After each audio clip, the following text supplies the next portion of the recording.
So welcome back to my channel, everyone. Thank you for returning, and if you're new here, welcome. So let's talk about food, specifically food when you have left the U.S. and you've traveled to a different country. I got a comment on a video that I just recently made, and a lady was saying that she is having a hard time adjusting with the food in terms of the food safety, the fact that people don't tend to wear gloves or hairnets like they do in the U.S., as well as refrigeration and cleanliness. And she wanted to know, how do other expats get over this hurdle? How do they deal with it and feel comfortable enough to eat the food? A lot of people are well-traveled, okay? And they've been to countries where the standards that we may have in the U.S. in terms of what the health department requires a restaurant or a food vendor to abide by are not necessarily the standards in another country.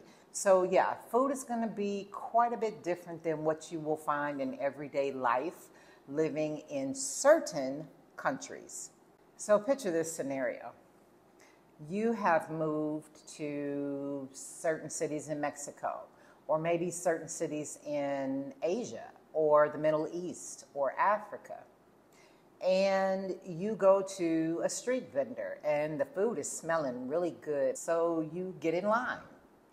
Then you start looking around, and you're like, well, where are they keeping that meat under refrigeration? I don't see any ice.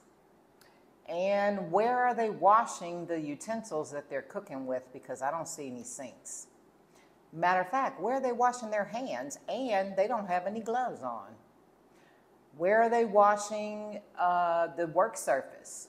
Okay, maybe you see a bucket on the side of the food cart, and it's like an all-purpose bucket. They're washing their hands and the dishes and rinsing the meat and everything else in that bucket. Then you're thinking, well, this vendor's probably been out here for several hours. Where are they using the bathroom if they have to go?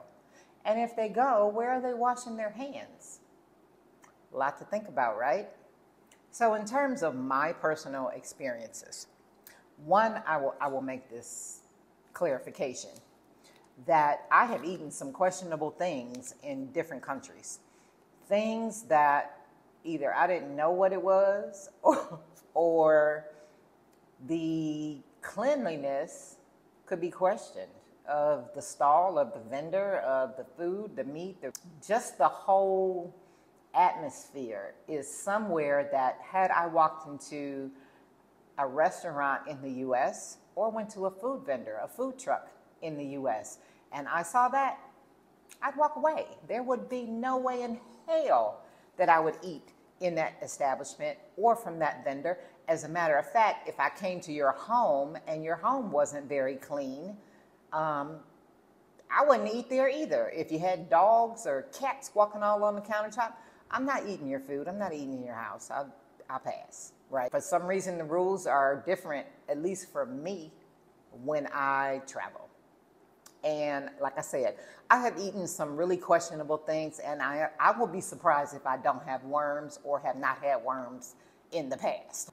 My very first experience traveling out of the country for a long period of time, or residing out of the country, was when I was in the military in my 20s. I would come out of nightclubs in the wee hours of the morning, pretty drunk. I ain't even gonna say tipsy, drunk. And we would go to different street vendors, and one of my favorites, which I probably would never eat now, was barbecue chicken feet on a stick. Grilled barbecue chicken feet on a stick. It was so good when you are like wasted. And I never thought twice about, one, it's chicken feet. I would, be chewing on those little knuckles. Toenails would still be on there and everything. I didn't really care. And yeah, it just never occurred to me, that they don't have on gloves. Where's the refrigerator for the meat?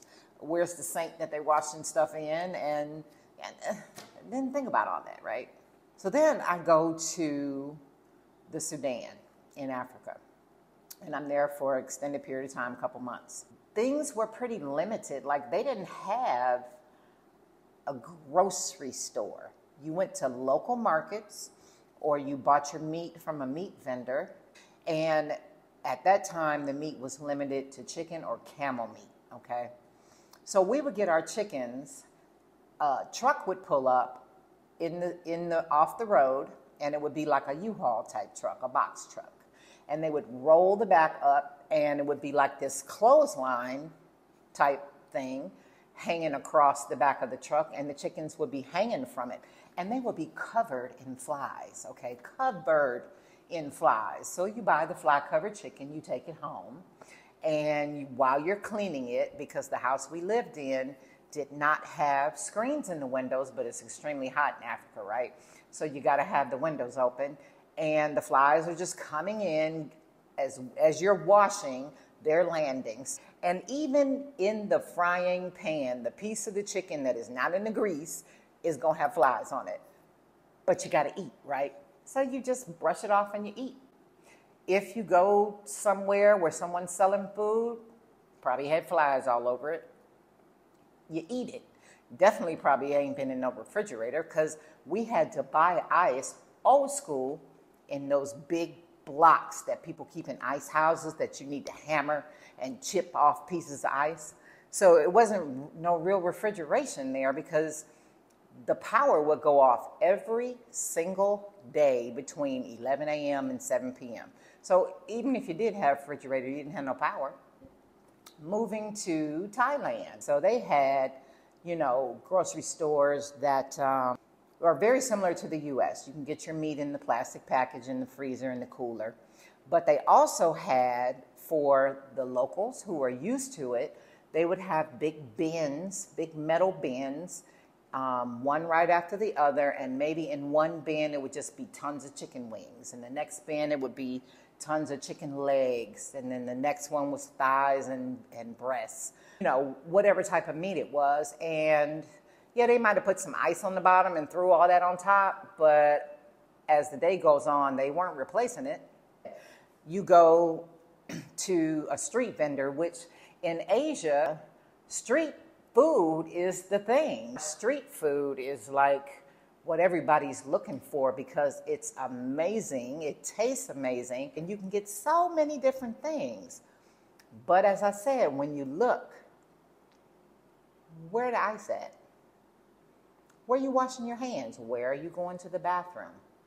Now, it's been a couple times that I've went to a street vendor, and you're standing there waiting for some food or waiting in line to get to your turn, and you are overwhelmed by the smell of urine. Or once it was feces, human feces, right? Because, I mean, if they're out there 8 hours, they gotta pee, or they gotta take a dump, maybe. And it makes you think, like, okay, you didn't have a bathroom to go to, because you can't leave your cart because you're the only one there. It's not like you have a coworker where you can say, all right, you take over right now. I'm going to go take a break because I got to go use the bathroom. And you go find a restaurant and use their restroom. No, you're there all day by yourself to make your living for the day. So yeah, you're going to pee in the bushes or in the bucket or on the ground. I don't know. So where did you wash your hands? I only see one bucket of water. And in that bucket, I see you dipping the spatulas and the rag that you're wiping things, and maybe even the food. So, okay. I can just say, maybe being overseas, maybe we just forget things. Maybe we have a different outlook on things. I don't know what it is. I honestly can't put my finger on it.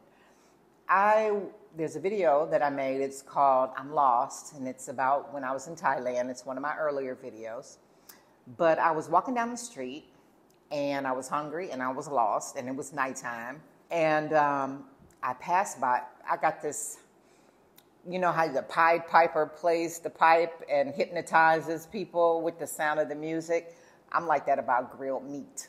If I smell grilled meat, I'm like, ooh, meat, okay? So I smell grilled meat on my walk. So I stop, it's a street vendor, and I see, which is common, the meat on the skewers. So I see the wooden skewers. I see chicken, I didn't want chicken. And I see what I think is beef, right? So I tell the guy, oh, I want 2 of the beef. And he's like, not beef. I said, okay, 2 beef. He said, not beef. I said, okay, 2 beef. He was like, okay, but not beef. And I was like, okay, thank you for the beef. And I paid him. Don't ask me what was I thinking. Maybe I was just so hungry because he's telling me this is not beef. And I'm like, okay, I want the beef. And he's like, it's not beef, right? To this day, I don't know what the hell it was. It wasn't beef, like he said. It wasn't chicken. It wasn't pork. I had no idea what the hell it was. It was good. So, yeah, when you live abroad, you tend to do things a little different. Right down the street in Concal, they have that, the pastor, you know, it's, they do it like the doner kebabs or gyros, where it's on the big spit in front of the fire and it turns around. And I watch this guy, when I go past, put that together. And he does not have on gloves. And he's stacking all the chicken, because that's how they do it to make that big ball, is they just layer meat after meat after meat after meat. So he's layering all this meat without gloves on. It's hot as hell outside. And then once he's finished layering all that meat, he covers it up in a black, hefty trash bag. And it sits out there in the heat, in the bag, in the plastic trash bag, for I don't know how many hours, until they open up and fire up that, whatever it is, that oven thing, and cook it and start getting customers. I've eaten it before. And the bottom line is, we ain't dead yet. I ain't dead. Like I said, I probably had at one time, or might still have, worms, right? But I ain't dead. I've only gotten sick one time, and that was in Morocco, and I think it was because I forgot to wash a piece of fruit.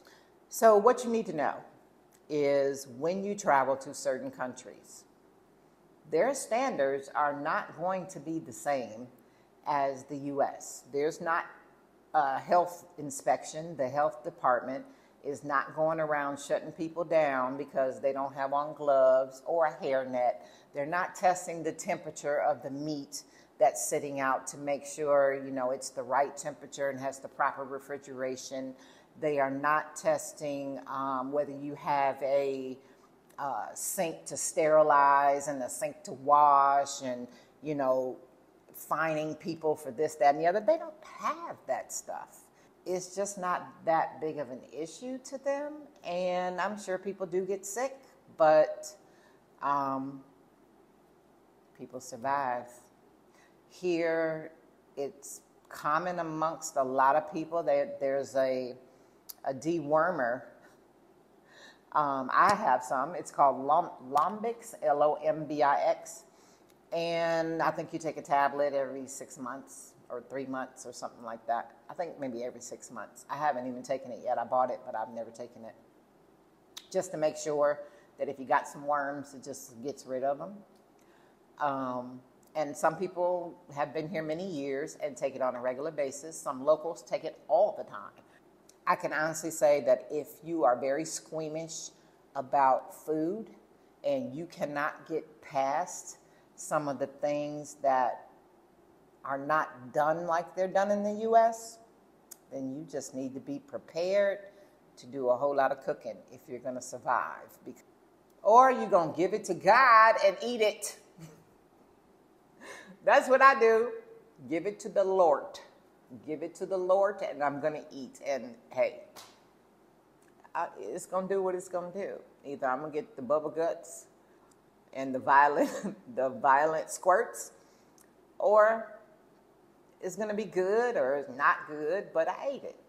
I hope that helps some of you guys, but I just wanted to let you know that if your travels have only been to resorts and cruises and maybe some European countries like Paris or Rome, and you went in, nice restaurants in Dubai and stuff like that, you're in for a rude awakening if you come to Merida. Not to say that the restaurants, there's not some here that have different standards. I'm not trying to say that because, a brick and mortar place is going to have way different standards than a little cart that's down by the red light that's been sitting there all day long. He's there every day, grilling chicken or whatever he's doing, and it's hot as hell, and that sweat, he probably dripping sweat all over the meat. But yeah, there are options for you. There's American chains, there's fancy Yucatecan restaurants. So there's plenty of options for you to cook, and there's always the grocery store you can go shopping and cook it yourself. So I hope this helped you understand a little bit about the food culture abroad. Bye, y'all. Keep moving.